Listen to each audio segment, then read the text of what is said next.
Hello good morning students. आज हम start करने जा रहे हैं लेसन 4 क्लास 10 का अगला भाग, जिसमें हम पढ़ेंगे प्रतिरक्षी के बारे में पढ़ेंगे। सॉरी बच्चों, प्रतिजन के बारे में पढ़ेंगे। प्रतिजन मीन्स एंटीजन भी इसको कहते हैं। एंटीजन होता क्या है बच्चों? प्रतिजन या एंटीजन होता क्या है, थोड़ी सी जानकारी के लिए मैं आपको बता दूं। एक प्रकार का ये रोगाणु होता है, रोग कारक होता है, जो हमारे शरीर में बीमारी उत्पन्न करता है। कैसे? इसको सबसे पहले परिभाषित करेंगे। ये मान के चलिए मानव शरीर है, मानव शरीर, इसमें कोई बाह्य पदार्थ मान लो या फिर रोगाणु मान लो या फिर ये प्रतिजन ही है बच्चों, शरीर में एंटर कर गया तो क्या होगा? शरीर में बी लिम्फोसाइट कोशिकाएं पाई जाती हैं, बी लसिकाणु या फिर इनको लिम्फोसाइट भी कहते हैं। ये कोशिकाएं पाई जाती हैं। ये कोशिकाएं उत्पादक प्लाज्मा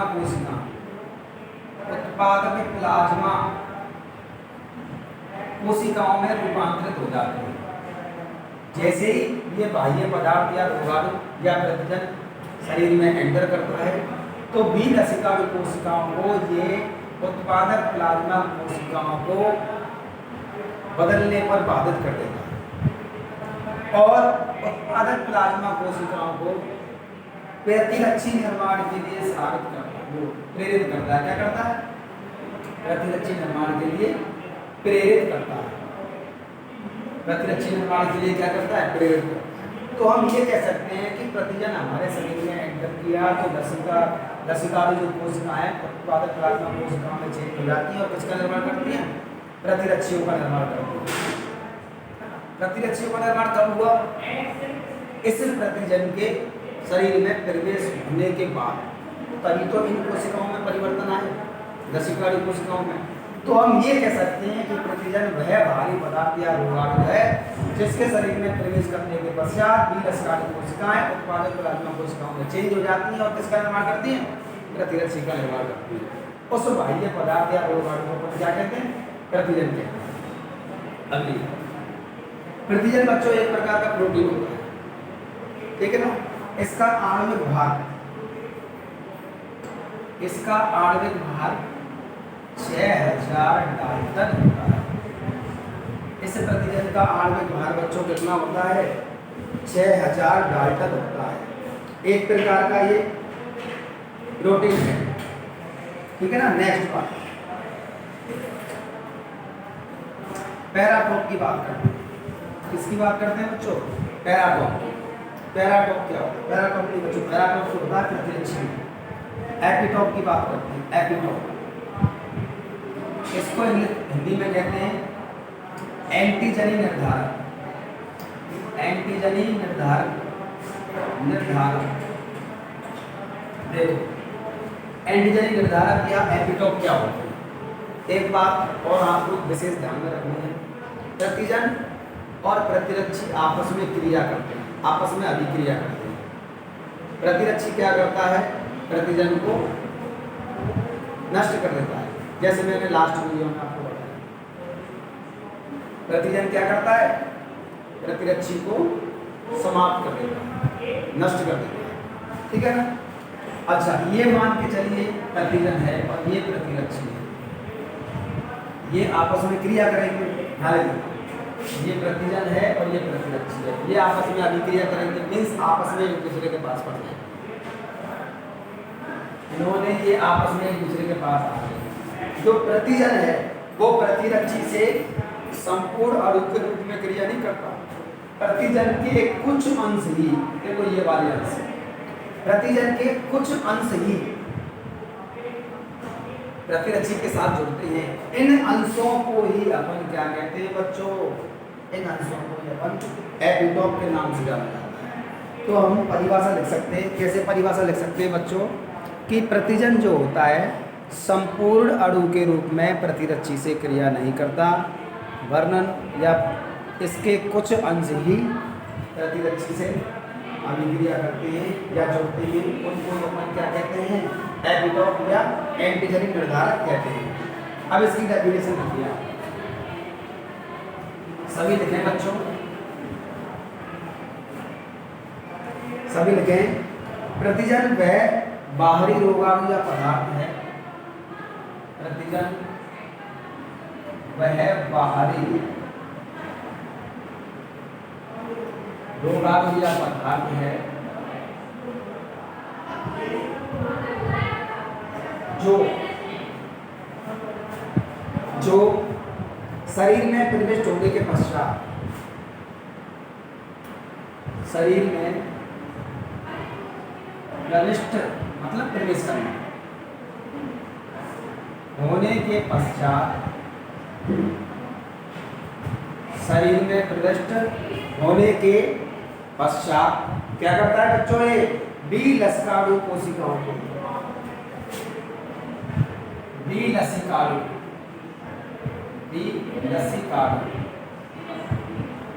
या इनको कह सकते हैं, ब्रैकेट में लिख देंगे बी लिम्फोसाइट, बी लिम्फोसाइट्स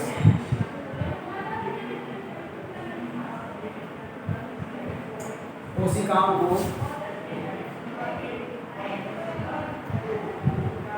उत्पादक प्लाज्मा कोशिकाओं, उत्पादक प्लाज्मा कोशिकाओं में रूपांतरित कर देता है,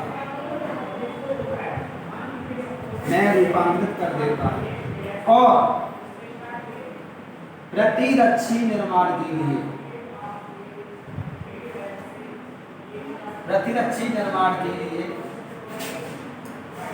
प्रेरित करता है, और प्रतिरक्षी निर्माण के लिए प्रेरित करता है तथा विशिष्ट रूप से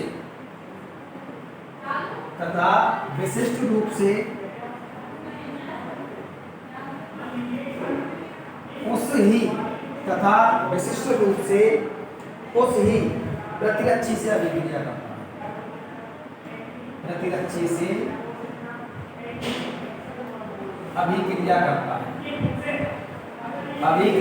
करता है, ये बच्चों प्रतिरक्षी की परिभाषा है। विशिष्ट रूप से उस ही प्रतिरक्षी से अभिक्रिया करता है। इसका मतलब ये हुआ उत्पादक प्लाज्मा कोशिकाओं के द्वारा जो प्रतिरक्षी बनेंगे वो प्रतिरक्षी उसी प्रतिजन से अभिक्रिया करेंगे जो शरीर में एंटर हो गए। ठीक है, नेक्स्ट कैसे लगा के पॉइंट लिखें? प्रतिजन का आणविक भार 6000 डाल्टन, डाल्टन बच्चों एक इकाई है, ठीक है, यूनिट है, होता है। प्रतिजन का आणविक भार 6000 डाल्टन होता है। नेक्स्ट हेडिंग डालेंगे एपिटोप, ब्रैकेट में लिखेंगे एंटीजनी निर्धारक,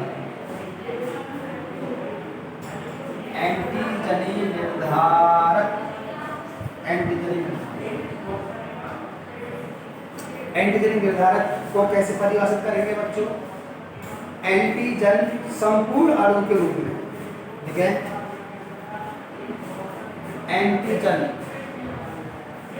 एंटीजन या प्रतिजन एक ही बात है। संपूर्ण अणु के रूप में,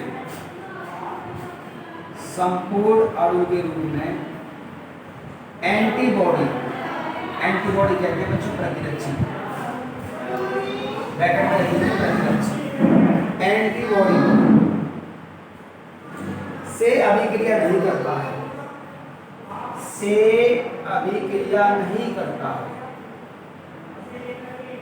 से अभिक्रिया नहीं करता, वरन इसके कुछ अंश, मैंने अभी बताया था, इसके कुछ अंश ही प्रतिरक्षी के साथ इसके कुछ अंश ही प्रतिरक्षी के साथ जुड़ते हैं। आगे लिखे कोमा लगा के, इन अंशों को ही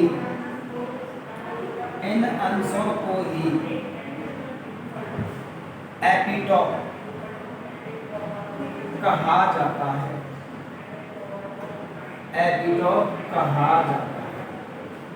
क्लियर बच्चों? नेक्स्ट नोट कर लें, या नोट नहीं हुआ है तो स्क्रीनशॉट ले लें, बाद में नोट कर लें।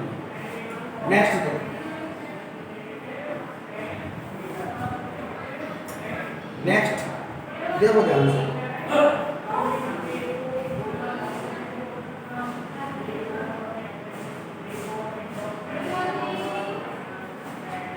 जो प्रतिजन होता है वो एक प्रकार का प्रोटीन होता है, मैंने आपको बताया। प्रतिजन होता है वो एक प्रकार का क्या होता है बच्चों? प्रोटीन होता है। अब प्रोटीन की थोड़ी सी बात करें, बाद में लिखिए, बाद में लिखाइए। जो प्रोटीन होता है वो बच्चों एमिनो अम्लों से मिलकर बना होता है। किससे मिलकर बना होता है बच्चों? एमिनो अम्ल, एमिनो एसिड। एमिनो एसिड का मतलब हो गया एमिनो। ये सभी एमिनो एसिड होते हैं, एमिनो एसिड या एमिनो, ये एमिनो अम्ल होते हैं। ये आपस में जुड़ जाते हैं, ये किस तरह आपस में जुड़ जाते हैं बच्चों? पेप्टाइड बंध के द्वारा आपस में जुड़ जाते हैं, पेप्टाइड बंध के द्वारा आपस में जुड़ जाते हैं। इस प्रकार पॉलीपेप्टाइड श्रृंखला का निर्माण होता है। इस प्रकार किसका निर्माण होता है? पॉली मतलब बहुत सारे पेप्टाइड बंधों से जुड़ गए, इसका मतलब पॉलीपेप्टाइड श्रृंखला का निर्माण होता है। अब इस पॉलीपेप्टाइड श्रृंखला को ही बच्चों हम प्रोटीन कहते हैं। इस पॉलीपेप्टाइड श्रृंखला को ही अपन क्या कहते हैं? प्रोटीन कहते हैं। ठीक है ना बच्चों? आगे देखो क्या होता है। जो प्रतिजन एक प्रोटीन है, ये मैंने आपको बता दिया। प्रतिजन जो प्रोटीन है उसमें 6 से 8 एमिनो अम्लों की, कितने एमिनो अम्लों की बच्चों? 6 से 8 एमिनो अम्लों की एक श्रृंखला पाई जाती है। जो प्रतिजन का प्रोटीन है उसमें 6 से 8 एमिनो अम्ल होते हैं। ये एंटीजनी निर्धारक का कार्य करते हैं। किसका कार्य करते हैं बच्चों? एंटीजनी निर्धारक का कार्य करते हैं। प्रतिजन का जो प्रोटीन होते हैं 6 से वो एमिनो अम्ल होते हैं 6 से 8, वो किसका कार्य करते हैं? एंटीजनी निर्धारक का कार्य करते हैं। ठीक है ना? इस पॉइंट को लिखना है, लिखें। प्रतिजन प्रोटीन में कैसा लिखें? प्रतिजन प्रोटीन को ब्रैकेट में लिख लेंगे। मैं 6 से 8 अमीनो, या फिर इसको एमिनो भी लिख देते हैं, एमिनो अम्लों की एक श्रृंखला, एमिनो अम्लों की एक श्रृंखला होती है, जो एंटीजनी निर्धारक या कह सकते हैं एपिटोप के रूप में कार्य करती है, एंटीजनी निर्धारक के रूप में कार्य। एक श्रृंखला होती है प्रोटीन की जिसमें 6 से 8 क्या पाए जाते हैं? एमिनो अम्ल पाए जाते हैं। उन एमिनो अम्लों की जो श्रृंखला है वही क्या है? एंटीजनी निर्धारक के रूप में कार्य करती है। नेक्स्ट बच्चों आगे लिखेंगे। आगे क्या लिखना है आपको? आगे बच्चों क्या करना है हमको? एक प्रोटीन का मतलब एक प्रतिजन में एक से अधिक एंटीजन निर्धारक हो सकते हैं, ठीक है ना। एक प्रोटीन में 6 से 8 एमिनो अम्लों की एक से अधिक श्रृंखलाएं पाई जा सकती है, मतलब एक से अधिक एंटीजन निर्धारक हो सकते हैं। इसको कहते हैं एंटीजन निर्धारक संयोजकता कहते हैं। क्या कहते हैं? संयोजकता कहते हैं इसको, ठीक है। मतलब कितने ये वो की संयोजकता होता है, ठीक है ना। लिखें इसको, लिखें बच्चों, एक प्रोटीन में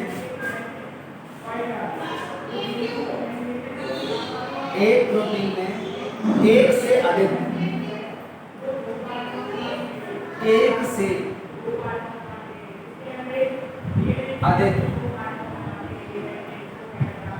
एंटीजन निर्धारक हो सकते हैं। मतलब 6 से 8 एमिनो अम्लों की श्रृंखलाएं जो होती हैं वो एक से अधिक हो सकती हैं, या अपन कह सकते हैं एक से अधिक एंटीजन निर्धारक हो सकते हैं, जिनकी संयोजकता को, अच्छा जिनकी संख्या को एंटीजनी संयोजकता कहा जाता है। एंटीजनी संयोजकता कहा जाता है, मतलब जितनी श्रृंखलाएं होंगी या जितने एंटीजनी निर्धारक होंगे उनको एंटीजनी संयोजकता कहते हैं, ठीक है ना। एक विशेष बात आपको और ध्यान रखिए बच्चों, अधिकांश जीवाणुओं में, इसी में कंटिन्यू करना है, अधिकांश जीवाणुओं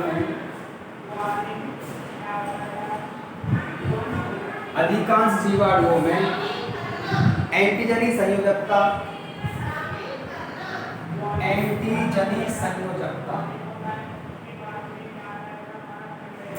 100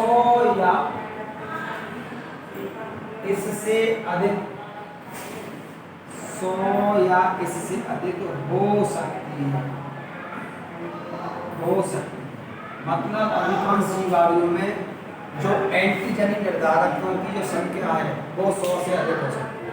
अर्थात 6 से 8 एमिनो अम्लों की जो श्रृंखला है वो श्रृंखला ऐसे 100 से अधिक हो सकती है, किसमें? जीवाणु, ठीक है ना। नेक्स्ट आपको बच्चों अगले टॉपिक के बारे में अध्ययन करेंगे। ये प्रतिजन के बारे में इतनी ही जानकारी आपकी बुक में दी हुई है। आगे बच्चों अगले नेक्स्ट टॉपिक के बारे में पढ़ते हैं। अपना नेक्स्ट टॉपिक है ब्लड या रक्त के बारे में पढ़ेंगे। रक्त या इसको कह देते हैं रुधिर, इंग्लिश में कहते हैं इसको ब्लड। क्या कहते हैं बच्चों? ब्लड कह देते हैं, ब्लड। रक्त की बात करें, आपको मालूम है रक्त जो होता है जिसको खून कहते हैं, एक तरह से लाल रंग का होता है। लाल रंग का जो होता है आपको शायद ये भी मालूम होता है, आपको कमेंट बॉक्स में कमेंट करके बताना है कि रक्त का रंग लाल क्यों होता है, ठीक है ना। रक्त को 2 भागों में बांटा गया है। कितने भागों में बांटा गया है? 2 भागों में बांटा गया है। एक तो प्लाज्मा और दूसरा है रक्त कणिका। रक्त को हम 2 भागों में डिवाइड कर सकते हैं, क्योंकि हमको मालूम है कि रक्त में विभिन्न प्रकार की कोशिकाएं होती हैं। लाल रक्त कणिकाएं, श्वेत रक्त कणिकाएं, प्लेटिलेट्स, जिनको पट्टिकाओं भी कहते हैं, वो ये कणिकाएं जो होती हैं एक तरल माध्यम में उपस्थित होती हैं। अगर हम कणिकाओं को अलग कर लें और उस तरल माध्यम को अलग कर लें तो रुधिर के 2 भाग होते हैं। उस तरल माध्यम को कहते हैं प्लाज्मा और इनको कहते हैं रक्त कणिका। अच्छा, सबसे पहले रक्त के बारे में थोड़ी बहुत जानकारी पढ़ते हैं। रक्त जो होता है लाल रंग का होता है, आपको मालूम है। तरल होता है, बच्चों कैसा होता है? तरल का मतलब लिक्विड फॉर्म में होता है। अच्छा, ये संयोजी होता है। क्या होता है बच्चों? संयोजी ऊतक होता है। संयोजी का मतलब है रक्त हमारे शरीर के विभिन्न भागों में प्रोवाइड होता है। शरीर के विभिन्न अंगों को शरीर के विभिन्न पार्टों को आपस में जोड़ता है। सिर में भी रक्त प्रवाहित होता है, कोई रक्त हृदय में आता है, कोई रक्त पैरों में भी प्रवाहित होता है, मतलब इसको संयोजी कहते हैं। चूंकि हमको मालूम है कि रक्त में कोशिकाएं पाई जाती हैं, जब कोशिकाएं आपस में मिलकर कोई संरचना का निर्माण करती हैं तो उसको अपन ऊतक कहते हैं। तो रक्त हो गया संयोजी ऊतक। क्या हो गया? संयोजी ऊतक। तो रक्त लाल रंग का तरल संयोजी ऊतक होता है, संयोजी ऊतक होता है। ये रक्त वाहिनियों में प्रवाहित होता है। किनमें प्रवाहित होता है? रक्त वाहिनियों में प्रवाहित होता है। रक्त वाहिनियां क्या होती हैं? रक्त को प्रवाहित करने वाली नलियां दो प्रकार की होती हैं, धमनी और स्राव। धमनी और स्राव। धमनी जो होती है उनमें शुद्ध रक्त प्रवाहित होता है। अब शुद्ध रक्त किसे कहते हैं? वह रक्त जिसमें ऑक्सीजन की मात्रा पर्याप्त है, प्रचुर मात्रा में ऑक्सीजन होती है, उसको कहते हैं हम शुद्ध रक्त कहते हैं। क्या कहते हैं उसको? शुद्ध रक्त कहते हैं। जो कि किनमें प्रवाहित होता है? धमनियों में प्रवाहित होता है। धमनियों में, और धमनियों का रंग लाल होता है। धमनियों का रंग कैसा होता है बच्चों? लाल होता है। अच्छा, स्राव, स्राव की बात करें। स्राव में अशुद्ध रक्त प्रवाहित होता है। अशुद्ध रक्त वह है जिसमें कार्बन डाइऑक्साइड की मात्रा ज़्यादा है, कार्बन डाइऑक्साइड ज़्यादा मात्रा में घुली हुई है और ऑक्सीजन कम मात्रा में, उसको कहते हैं अपन अशुद्ध रक्त। किसमें प्रवाहित होता है? वो स्राव में प्रवाहित होता है। स्राव का जो रंग होता है वो हल्का नीला होता है, ठीक है ना, नीला होता है। देख भी सकते हैं अपने हाथों में नीले नीले कलर की जो ये रक्त वाहिनियाँ हैं, इनको अपन स्राव कहते हैं, ठीक है ना। धमनियों को भी देख सकते हैं, मुंह में जीभ के नीचे लाल लाल नलियाँ पाई जाती हैं, वो धमनी होती है। यहाँ स्राव भी पाई जाती है। आप अपने मुंह को खोलकर जीभ के नीचे देखना, धमनी और स्राव आपको स्पष्ट नजर आए। इनमें क्या, ये क्या रक्त वाहिनियाँ हैं, इनमें क्या प्रवाहित होता है? रक्त प्रवाहित होता है। रक्त को दो भागों में विभाजित किया गया है, प्लाज्मा एवं रक्त कणिका। प्लाज्मा क्या होता है? प्लाज्मा का तरल होता है, इसका रंग हल्का सा पीला होता है, तरल माध्यम होता है, रंग कैसा होता है इसका? पीला होता है। निर्जीव होता है बच्चों। क्या होता है? निर्जीव। निर्जीव का मतलब यह है, इसमें से रक्त में से क्या किया हमने? रक्त कणिका मतलब रक्त कोशिकाओं को हमने इसमें अलग कर लिया रक्त में से, और तरल माध्यम रह गया, जिसको अपन क्या कहें? प्लाज्मा कहें। रक्त कणिका जीवन होता है, और इनको हमने अलग कर लिया तरल माध्यम से, तो ये तरल माध्यम बचा निर्जीव तरल माध्यम बचा। कैसा बचा? निर्जीव तरल माध्यम बचा। अब ये कार्य क्या करता है? प्लाज्मा के कार्य क्या है? हमारे शरीर के विभिन्न भागों में से विभिन्न भागों में ऑक्सीजन का उपयोग होता है, और वहाँ से कार्बन डाइऑक्साइड गैस बनती है, और विभिन्न अपशिष्ट पदार्थ बनते हैं। उन अपशिष्ट पदार्थों को विभिन्न भागों से लाने का कार्य प्लाज्मा करता है। कौन करता है? प्लाज्मा करता है। दूसरी बात, भोजन का सेवन हम करते हैं, आंतों में भोजन पच जाता है, और पचे हुए भोजन या पचित भोजन से हमको पोषक तत्व प्रदान होते हैं। पोषक तत्वों को आंतों से लाने का कार्य कौन करता है? प्लाज्मा करता है। ये प्लाज्मा के कार्य। रक्त कणिकाएं जो होती हैं वो तीन प्रकार की होती हैं। लाल रक्त कणिकाएं, इनको कहते हैं अपन आरबीसी, रेड ब्लड कार्पल्स या रेड ब्लड सेल्स। दूसरी होती है श्वेत रक्त कणिकाएं। श्वेत रक्त कणिकाएं क्या होती है? WBC means white blood corpuscles, white blood cell. तीसरी होती है पट्टिकाडु, पट्टिकाडु, जिनको प्लेटलेट्स भी कहते हैं। क्या कहते हैं बच्चों? प्लेटलेट्स भी कहते हैं, प्लेटलेट्स भी इनको कहते हैं। अब ये लाल रक्त कणिकाएं क्या करती है बच्चों? लाल रक्त कणिकाओं में पाया जाता है हीमोग्लोबिन। हीमोग्लोबिन का रंग होता है लाल। इस कारण हमारे रक्त का रंग भी लाल होता है, ब्लड का रंग भी कैसा होता है? लाल होता है। लाल रक्त कणिकाओं में हीमोग्लोबिन पाया जाता है और हीमोग्लोबिन की एक खास बात है, ये ऑक्सीजन और कार्बन डाइऑक्साइड को बांधने की क्षमता रखता है। जब हीमोग्लोबिन को मैंने Hb से दर्शा दिया, अगर ये ऑक्सीजन के संपर्क में आएगा तो HbO2 बनाएगा, इसको कहेंगे हम ऑक्सी हीमोग्लोबिन। क्या कहेंगे बच्चों? इसको ऑक्सी हीमोग्लोबिन कहेंगे। अच्छा, अगर ये हीमोग्लोबिन कार्बन डाइऑक्साइड छोड़ दिया तो इसको कार्बोक्सी हीमोग्लोबिन कहते हैं। तो इस प्रकार हम कह सकते हैं कि हीमोग्लोबिन जो है ऑक्सीजन और कार्बन डाइऑक्साइड से बन सकता है, जुड़ सकता है। और कहाँ पाया जाता है? लाल रक्त कणिकाओं में पाया जाता है। तो लाल रक्त कणिकाएं जो होती हैं गैसों का परिवहन करती है, ऑक्सीजन और कार्बन डाइऑक्साइड गैसों का परिवहन कौन करती है बच्चों? लाल रक्त कणिकाएं करती हैं।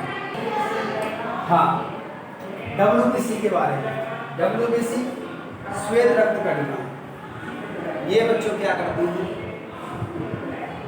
इनको एक तरह से मारक कोशिकाएं कहते हैं। ये इनको हमारे शरीर के सैनिक भी कहते हैं। आप छोटी क्लास में पढ़ते हैं। ये कीटाणुओं को मारने का कार्य करते हैं। पट्टिकाणु क्या करती है? जब भी चोट लग जाती है तो रुधिर निकलने लगता है। ये क्या करती है? एक जाल बनाकर रुधिर का थक्का बनाती है, जिससे रुधिर का बहना बंद हो जाता है। ठीक है ना? अब इनके बारे में लिखते हैं। सबसे पहले आप लोग हेडिंग डाल लीजिए रक्त या रक्त। इसमें लिखें आप लोग, सबसे पहले लिखे इसमें रक्त तरल संयोजी ऊतक है। रक्त तरल संयोजी ऊतक है।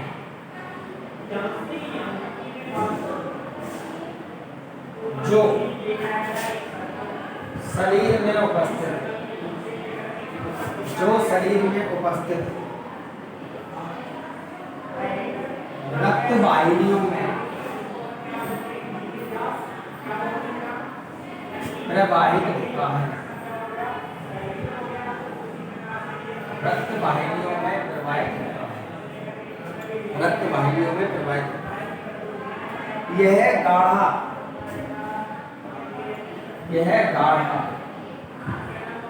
होता है, हल्का चिपचिपा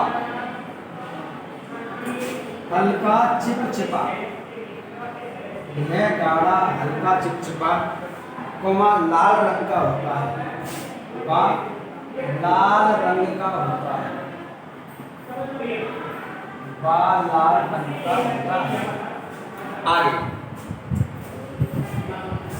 आगे बात करते हैं। आगे लिखते हैं आप लोग रक्त को दो भागों में बांटते हैं। जैसा लगा रक्त को दो भागों में बांटते हैं। कितने भागों में बांटते हैं बच्चों? रक्त को दो भागों में बांटते हैं। रक्त को दो भागों में बांटते हैं। पहला प्लाज्मा इसको इंग्लिश में कहते हैं। प्लाज्मा के बारे में लिखें। यह हल्के पीले रंग का निर्जीव तरल होता है। यह हल्के पीले रंग का निर्जीव तरल होता है।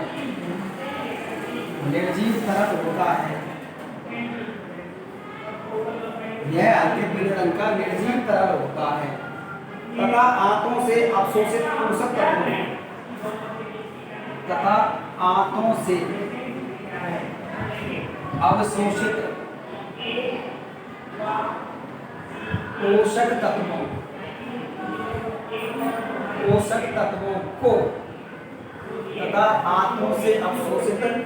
पोषक तत्वों को शरीर के विभिन्न अंगों तक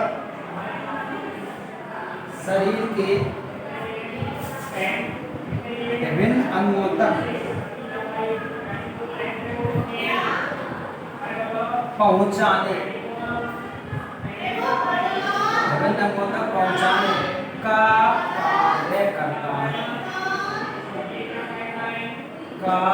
कार्य करता है। विभिन्न अंगों तक पहुंचाने का कार्य करता है। एवं शरीर के विभिन्न भागों एवं शरीर के विभिन्न भागों या अंगों से हानिकारक पदार्थों को उत्सर्जी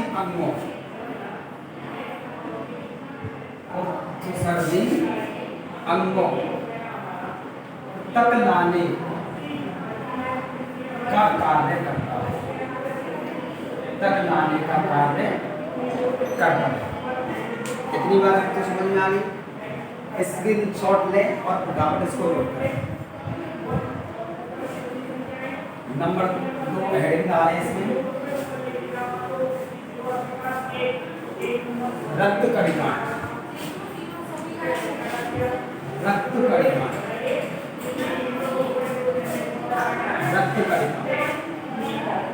इसमें लिखें रक्त कणिकाएं 3 प्रकार की होती हैं। रक्त कणिकाएं कितनी होती हैं? 3 प्रकार की होती है। पहली लाल रक्त कणिका, ये लिख लें लाल रक्त कणिका।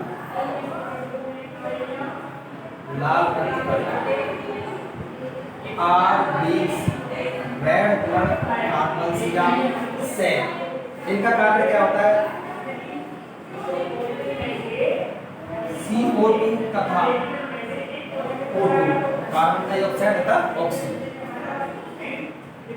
गैसों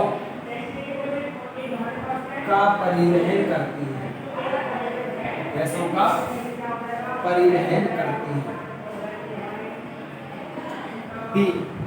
श्वेत रक्त कणिका व्हाइट ब्लड कॉर्पल्स या सेल WBC। ये क्या कार्य करती है बच्चों? शरीर की रोगाणुओं से रक्षा करती है। शरीर की रोगाणुओं से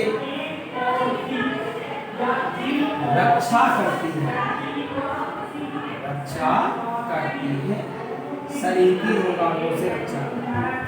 सी नंबर क्या है? पट्टिकाणु।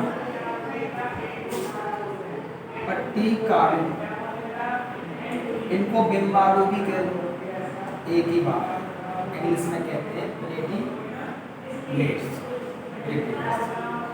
इनका कार्य क्या होता है मैंने आपको बताया था। चोट लगने पर रुधिर का थक्का बनाकर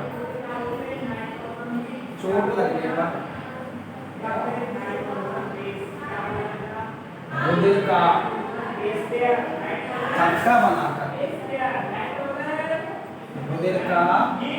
थक्का बनाकर रक्त स्राव रोकने में